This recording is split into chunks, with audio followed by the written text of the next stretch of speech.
할렐루야. 오늘은 예레미야 12장 말씀을 통해 함께 은혜를 나누겠습니다.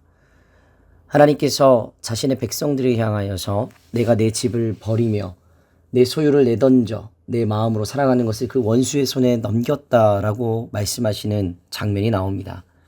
이것은 충격적인 말씀입니다. 하나님께서 사랑하시던 이스라엘 백성을 직접 버리셨다고 선언하십니다.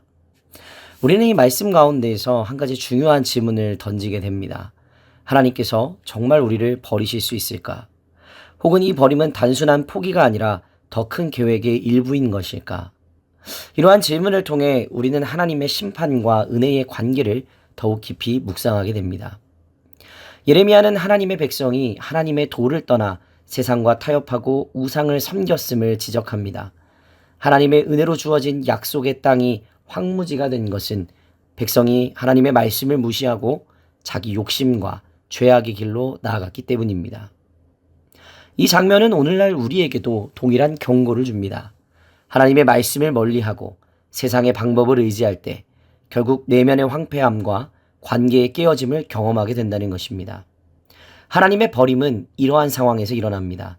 그러나 그 버림의 목적은 단순히 심판하시기 위함이 아니라 하나님의 정의와 거룩함을 드러내고 우리를 다시 돌이키게 하시려는 하나님의 사랑의 표현입니다.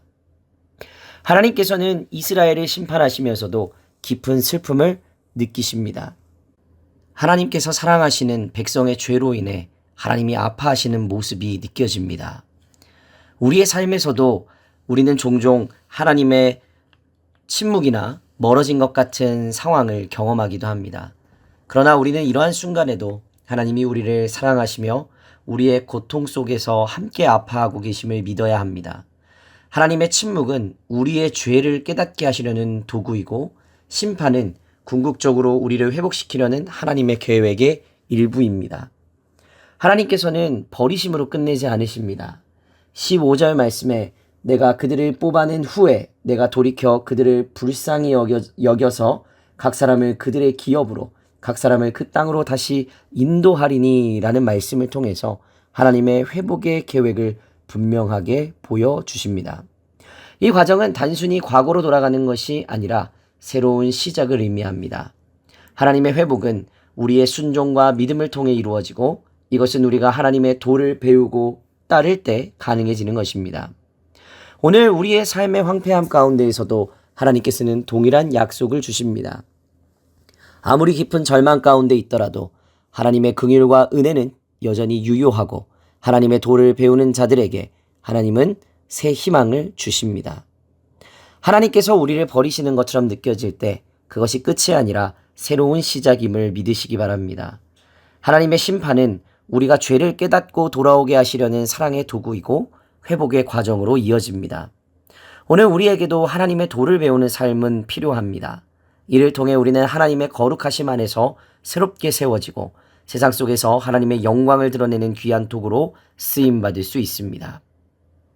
오늘 하루도 하나님의 은혜 가운데에서 하나님의 도를 배우며 세상 가운데 하나님의 영광을 드러내는 귀한 도구로서의 삶을 살아내는 저와 여러분 모두가 되시기를 주님의 이름으로 간절히 축복합니다. 오늘 함께 기도할 기도 제목입니다. 하나님의 뜻을 거스르는 모든 것을 버리고 말씀으로 돌아가게 하소서. 개인과 가정, 우리 세움교회가 하나님의 은혜로 다시 세워지게 하소서. 어려운 이웃과 황폐한 상황 가운데 하나님의 소망을 전하는 도구가 되게 하소서. 기도하겠습니다. 사랑의 하나님, 우리를 때로 버리신 것처럼 느껴질 때에도 그 안에 담긴 주님의 뜻을 이해하게 하옵소서. 우리의 죄를 깨닫게 하시고 하나님의 긍휼로 다시 세워지는 회복의 은혜를 경험하게 하옵소서. 주님의 뜻에 순종하는 삶을 살며 우리의 삶과 공동체가 하나님의 도를 배워 새롭게 되는 놀라운 은혜가 임하게 하여 주시옵소서. 감사드리며 거룩하신 예수 그리스도의 이름으로 기도하옵나이다. 아멘.